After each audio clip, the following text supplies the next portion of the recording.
When Sandra discovered her cat Missy in the sink that morning, she didn't give it much thought. It had never been in there before, to her knowledge, and it appeared that the animal was now unwilling to exit the sink at any cost. Sandra could hardly believe it when she learned why this happened. She needed help with this immediately. The police moved quickly to get to Sandra. She had temporarily locked her cat Missy in another room and was impatiently awaiting the officers' arrival at her home. All she could do was hope that it wasn't what she had assumed it to be. But the officers quickly drove that hope into the ground, as it did not take them long to determine that something was seriously wrong here. They needed to enter Sandra's house's sewers right away. There was no more time to waste. Sandra is stunned that she was unaware of this earlier. Perhaps things would have turned out differently if she had responded when Missy had first entered the sink. Sandra's cat was in the sink, but why? What would the police find in the sewer, and why did she feel the need to call the police? Missy, Sandra's cat, would typically rush to her bedroom door as soon as it opened, hoping for food and attention. Sandra was the only companion for the indoor cat, since there were only the two of them residing in the home. The animal, however, was not around today. Sandra immediately began to feel anxious. Despite her best efforts to cat-proof the home, Missy frequently found herself in precarious situations. What if the cat was unable to escape something that happened during the night?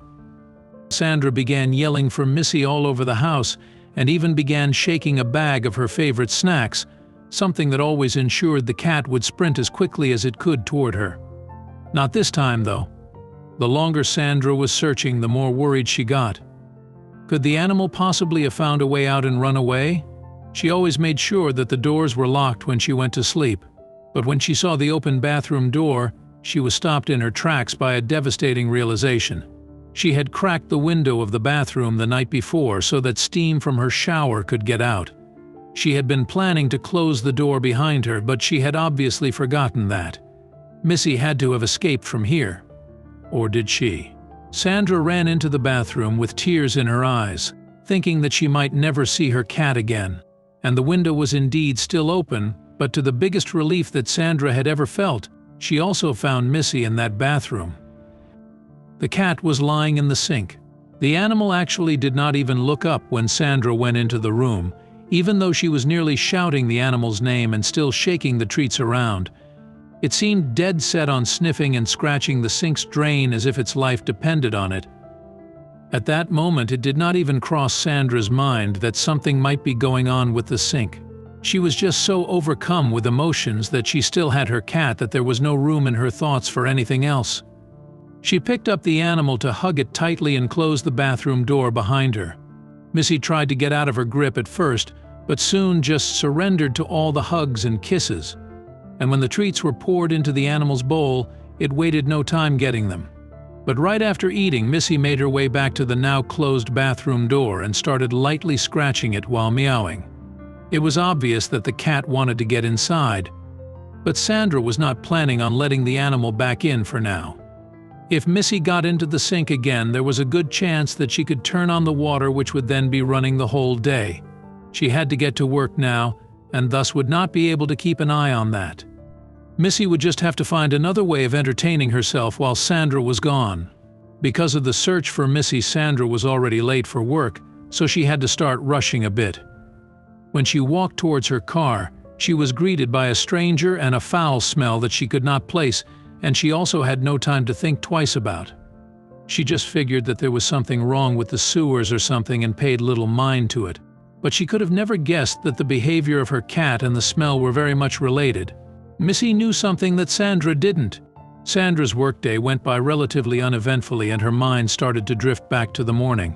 With her emotions having calmed down a bit and her having some more time now, she suddenly started to wonder what it was that Missy was doing in the sink. The fact that the cat could not be tempted away from there even by treats was very strange, and that it immediately went back to begging at the closed door showed that there was really something going on there. She had ignored it that morning, but now she could not stop thinking about the sink. At the end of her shift, Sandra immediately drove home, and unsurprisingly, Missy was still by the closed bathroom door. She was now sleeping next to it as opposed to trying to get in. But when Sandra came into the house, the cat started very quickly waking up. With the window now closed, Sandra was confident in opening the bathroom door again, and Missy jumped into the sink within a millisecond and started sniffing at the drain. But something had changed in this room during the day, and Sandra noticed it in an instant. The smell. It was a bit faint still, but unmistakably the same as she had smelled in the street that morning. It had also still been there when she got home. If it was coming out of the sink, it was obvious that something was going on with the sewers. But this was not a normal nasty sewer smell. Sandra could not place it yet, but she just sensed that something was not right there.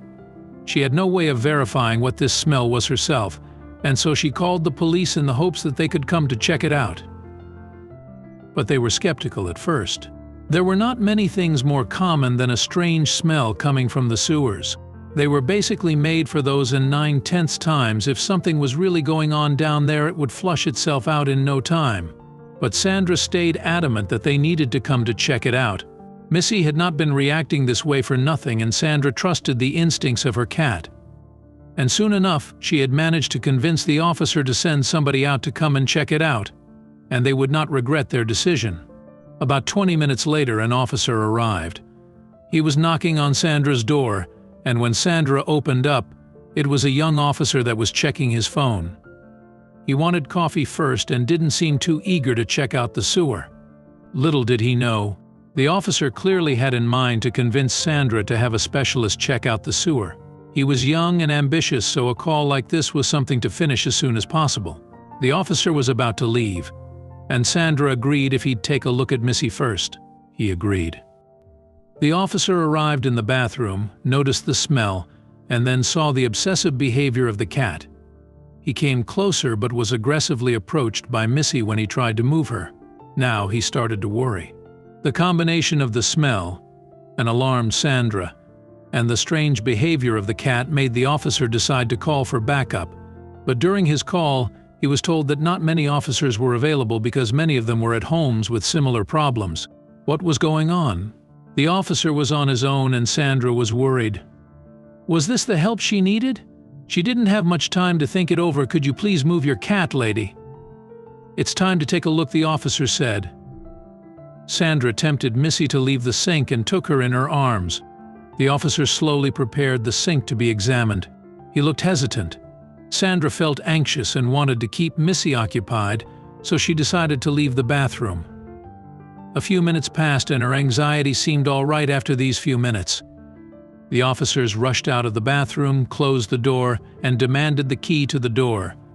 Sandra was overwhelmed. What did the officer find in the sink? There was no time for questions. The officer shut the door and told Sandra to come with him. The officer was very persistent but didn't put Sandra in handcuffs. She was relieved to be innocent so far but was still very alarmed by the reaction of the officer. What was going on in her home? Would she ever be able to return home after this? Just when Sandra and the officer were about to leave, Sandra saw the stranger from earlier that day walking toward the building. She didn't recognize him as a resident or a neighbor, but it was already the second time she saw him today. Sandra was sure to remember his face. Sandra arrives at the station and gets installed in a comfortable room at the station. She is offered coffee and a piece of cake. She is even offered to ask a friend or family over for her comfort. It was clear that Sandra was innocent, which was all the more reason to assume something terrible was going on. Sandra's room at the station had a big window. Trying to calm herself down while drinking some relaxing tea, she looked through the window. She was surprised to see more and more police officers coming in. They all surrounded the young officer, who had a lot to tell. Soon afterward, a friendly officer joined Sandra in her room. She looked at Missy in a concerned way. Without looking up at Sandra, she said, "Madam, please tell me everything that happened today, from beginning to start." Very soon after, the police would be very grateful. Sandra repeated everything she had already told so far. The officer didn't seem to be hearing what she wanted. The officer was about to leave, but then Sandra thought of the stranger she had seen twice that day. "Officer, wait," she yelled. Sandra quickly told the officer about the stranger. The officer wrote everything down and thanked Sandra for this information. All of a sudden, the officer stood up, closed the blinds of the room, and locked the door. This time, Sandra felt very alarmed. Until now, she figured she was the victim, but she felt like a prisoner now. What did this stranger have to do with it? And why was Sandra kept in the dark, even though she was the one who was about to lose her home? These were questions that were soon to be answered. Sandra makes up her mind and decides to call her lawyer. Her lawyer is very shocked to hear about everything. He tells Sandra to stay in the room and wait for him. "You have to come right away," Sandra says, now that she hears a lot of noises coming from the police officers. Only 10 minutes later, Sandra's lawyer arrives. When he enters the room, Sandra overhears the police making plans to make their way to Sandra's home. Sandra is eager to hear more, but the door is closed right away. What were they keeping from her? Sandra's lawyer advised her to wait for now. He seems to think it might be a misunderstanding, but then the lawyer sees Missy. Sandra didn't mention Missy before to the lawyer. By now the lawyer is much more alarmed because Missy reminds him of a former case that didn't end too well. Sandra's first concern is her cat. She knows her lawyer can't share too much information about former cases but insists on making sure Missy is safe. Her lawyer is certain of Missy's safety but immediately says he needs to talk to the police. He leaves the room. A few minutes pass. Sandra sees her lawyer come in, who wipes the sweat off of his forehead. He talked to the officer in command and made a discovery. During the time Sandra was locked away in the room and awaiting her fate, the police made an arrest. Sandra is invited to the office of the leading officer. She and her lawyer entered the room, where she sat down in tension. The officer revealed that they had arrested the stranger. Sandra is relieved that something was done but is still unsure about what was going on. But the truth was about to be revealed.